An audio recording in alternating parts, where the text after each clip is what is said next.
이번 주 본문 말씀은 이사야 41장 21절에서 29절까지입니다. 본문의 주제는 헛된 종교, 우상 숭배로 마음대로 살 것인가 아니면 하나님의 경륜을 섬길 것인가입니다. 이 본문은 40장 1절부터 41장 20절 내용의 흐름을 따르고 있습니다. 즉, 하나님도 자신도 알지 못하여 거짓의 종노릇 하는 종교, 우상 숭배를 고발하는 법정 소송문의 글의 형식을 갖추고 있습니다. 먼저 크게 두 단락으로 나누어 보겠습니다. 첫 번째 단락은 21절부터 24절, 여호와의 하나님의 변호사가 여호와 하나님을 대변하는 말씀입니다. 내용은 우상들아 너희 증거를 제시해라 입니다. 두 번째 단락은 25절부터 29절로 이 본문은 여호와 하나님께서 나의 증언을 들어라 라고 직접 말씀하십니다. 그럼 먼저 21절부터 말씀 나누겠습니다. 나 여호와가 말하노니 너희 우상들은 소송하라. 야곱의 왕이 말하노니 너희는 확실한 증거를 보이라. 나 여호와가 말하노니 이것은 여호와의 말을 대변하는 것입니다. 본문에서 등장하는 2인칭 복수, 우상 또는 우상의 변호자들에게 3인칭 복수, 즉 제시할 수 있는 증거들을 내어보아 라고 말씀하십니다. 또한 여호와께서 야곱의 왕, 이스라엘의 왕이심을, 시온의 하나님이심을 확실하게 공표하십니다.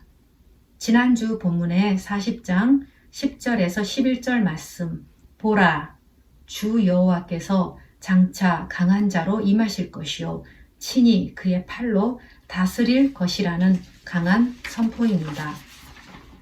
42장 13절 말씀, 여호와께서 용사같이 나가시며 전사같이 분발하여 외쳐 크게 부르시며 그 대적을 크게 치시리로다.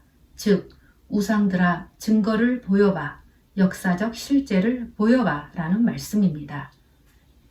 22절에서 23절 말씀, 장차 당할 일을 우리에게 진술하라. 또 이전 일이 어떠한 것도 알게 하라. 우리가 마음에 두고 그 결말을 알아보리라. 혹 앞으로 올 일을 듣게 하며 뒤에 올 일을 알게 하라. 그리하면 너희가 신들인 줄 우리가 알리라. 또 복을 내리든지 재난을 내리든지 하라. 우리가 함께 보고 놀라리라. 이 말씀에서는 우상이 제시해야 할 증거, 장차 당할 일, 또 이전 일, 결말, 앞으로 올 일, 그 뒤에 올 일, 일이라는 말이 반복되면서 한치의 오차도 없이 진행될 오직 하나님만이 역사를 경영할 수 있음을 다시 한번 선포하십니다. 다시 표현한다면 우상, 너희들 역사를 실제로 인도한 것이 있어? 있으면 어디 한번 증거를 보여봐 라고 말씀하십니다. 또 복을 내리든지 재난을 내리든지 해봐. 여기에서의 복은 하나님이 창조하신 본 마음으로 백성들의 아픔을 함께한 극률한 마음을 가진 고레스 왕입니다. 비록 종교는 가지지 않았지만 이방인으로서 하나님의 창조와 경륜을 함께하는 복의 근원으로 부르심받은 왕입니다. 이 구절에서의 재난은 오직 상황이 전부인 결코 하나님의 섭리를 알지 못하는 종교인 포로지 백성을 말합니다.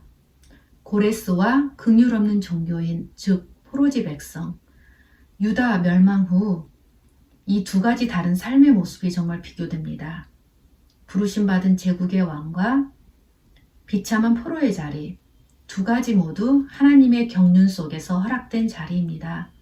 서로 다른 두 모습이지만 하나님께서 이 땅에 내보내실 때 모두에게 꿈을 가지셨습니다.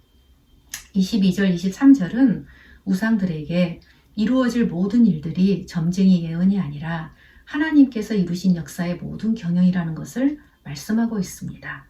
24절 말씀, 보라, 너희는 아무것도 아니며 너희 일은 허망하며 너희를 택한 자는 가증하니라. 저는 이 말씀 중에서 택한 자와 가증이 눈에 띄었습니다. 역사적 가치와 의미, 또 실제가 없는 우상에게 택함받은 삶, 즉 보이기와 물질, 욕망에 노예된 삶, 저주된 삶을 축복으로 착각하며 사는 삶. 하나님께서 분명히 말씀하십니다. 거짓, 가짜, 가증한 것에 속지 마라 라고 하십니다. 25절 내가 한 사람을 일으켜 북방에서 오게 하며 내 이름을 부르는 자를 해 돋는 곳에서 오게 하였나니 그가 이르러 고관들은 석회같이 토기장이가 진흙을 밟음같이 하리니. 이제 여호와 하나님께서 직접 말씀하십니다. 하나님께서 택하여 쓰신 한 사람이 참 부럽습니다. 북방에서 오게 하여. 이 말은 고레스의 리디아 정복을 의미합니다. 내 이름을 부르는 자. 이 구절을 묵상할 때 마음이 뭉클했습니다. 서로 통하는 사이 순전한 아이와 엄마처럼 그저 온몸으로 서로를 느끼는 사이 과연 나는 하나님과 얼마만큼의 친밀감이 있는지 되돌아보게 하는 구절입니다. 고레스는 하나님과 마음이 통하는 자입니다. 에스라 1장 1절 말씀.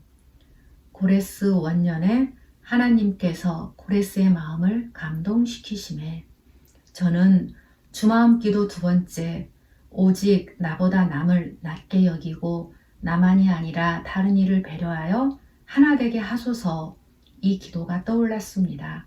이렇게 하나님의 형상이 피어난 자, 종교 신이 아닌 참신을 섬기는 자를 하나님이 해 돋는 곳 페르시아에서 부르십니다. 25절 본문에서 오게 하며 오게 하였나니 라는 두 번의 표현이 마치 예수님이 제게 생명길로 오라고 부르시면서 애타게 기다리시는 것 같았습니다. 여호와 하나님께서는 다시 고레스의 정복은 예언만이 아니라 실제로 역사에 일어난 일임을 말씀하시며 우상 숭배의 헛됨과 하나님이 역사의 주체이심을 선포하십니다. 이사야 선지자를 통해서 무수히 돌이켜야 한다고 말씀하시고 다시 두 번째 기회를 주시는 하나님의 은혜, 말씀을 받는 백성은 과연 얼마나 될까요? 주마음 기도 세 번째가 생각났습니다. 그리스도의 큰 가슴과 온유한 마음으로 하나님과 동행하는 순례의 삶을 주소서.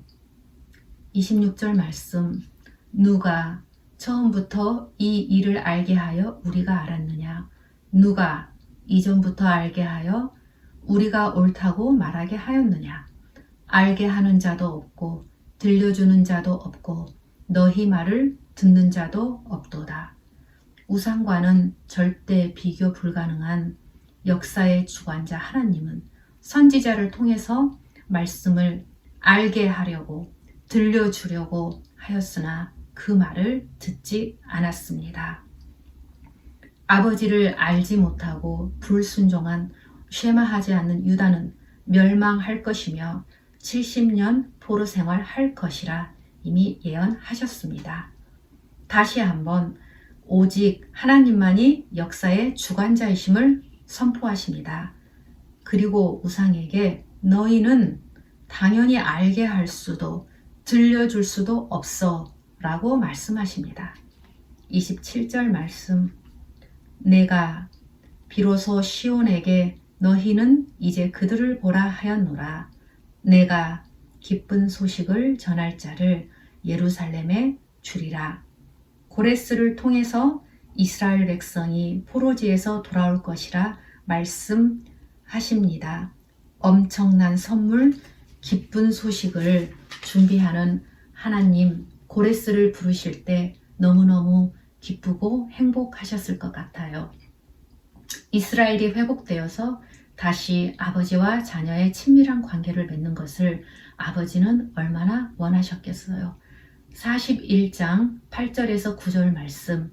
나의 종 너 이스라엘아, 나의 택한 야곱아, 나의 벗 아브라함의 자손아 라고 부르시면서 나에게 돌아와서 나의 품에 안겨라 라고 말씀하십니다. 28절. 내가 본즉 한 사람도 없으며 내가 물어도 그들 가운데 한 말도 대답할 좋은 자가 없도다. 여호와 하나님의 법정 소송과 증거 제시에 대답할 자가 아무도 없습니다. 29절 보라, 그들은 다 헛되며 그들의 행사는 허무하며 그들이 부어 만든 우상들은 바람이요 공허한 것 뿐이니라. 우상, 너희는 실제 가치가 없어 라고 다시 말씀하십니다. 저희가 같이 묵상했던 종의 노래에서 이 구절들에서 나오는 종이 누구인가요? 첫 번째는 빛으로 부름받은 이스라엘, 그러나 불순종하여 포로가 되었습니다. 두 번째는 본문에 등장하는 고레스, 이사야 선지자. 세 번째는 포로지와 유다와 예루살렘의 남은 자들, 그리고 그 완성이 되시는 온전한 종이 되신 메시아 예수 그리스도가 계십니다. 이분들의 공통점이 무엇일까요? 모두들 여호와의 부르심에 순종하였고 가짜가 아닌 진짜를 산 사람들, 좁은 생명길, 영혼을 택한 사람들, 하나님을 맛보아 아는 사람들이었습니다. 고레스를 통해서 이루시는 경륜을 보며 저는 이 질문을 하였습니다. 나를 향한 부르심의 목적을 나는 아는가? 내가 아버지 앞에 섰을 때 착하고 충성된 종, 아니면 게으르고 악한 종, 아버지가 무엇이라 말씀해 주실까? 나는 나를 위해 예수님께서 십자가에 못 박혀 죽으신 줄 알지만 그 예수님이 내 이웃과 형제를 위해서도 십자가에서 못 박혀 죽으셨음을 나는 늘 기억하고 있는가? 이런 질문을 하였습니다. 같이 하는 1820 숙모임을 통해서 영적 가족을 가꾸어 나갈 수 있어서 너무 감사하고 행복합니다. 마지막으로 베드로전서 1장 22절 말씀과 종의 노래 묵상 중에서 제 가슴에 올렸던 구절을 나누며 말씀을 마치겠습니다. 너희가 진리를 순종함으로 너희 영혼을 깨끗하게 하여 거짓이 없이 형제를 사랑하기에 이르렀으니 마음으로 뜨겁게 서로 사랑하라. 태에서부터 나를 부르셨고 내 어머니의 복중에서부터 나를 기억하셨다. 나는 이런 귀한 존재입니다. 나눔 가이드. 첫 번째, 종교인의 모습으로 마음대로 살 것인가? 하나님의 경륜을 섬길 것인가? 두 번째, 하나님을 얼마만큼 사랑하십니까? 나를 향한 부르심에 대한 소망이 있습니까? 기도하심으로 예배 마치겠습니다. 하나님, 오늘 말씀을 받음으로 세상 거짓에 속지 않고 진짜를 선택하여 떳떳하게 걸어갈 수 있는 믿음 허락하여 주옵소서. 우리 안에 심겨진 하나님의 형상이 피어나길 원합니다. 양들의 큰 목자 되신 우리 주 예수를 영원한 언약의 피로 죽은 자 가운데서 이끌어내신 평강의 하나님이 모든 선한 일에 너희를 온전하게 하사 자기 뜻을 행하게 하시고 그 앞에 즐거운 것을 예수 그리스도로 말미암아 우리 가운데서 이루시기를 원하옵나이다. 아멘.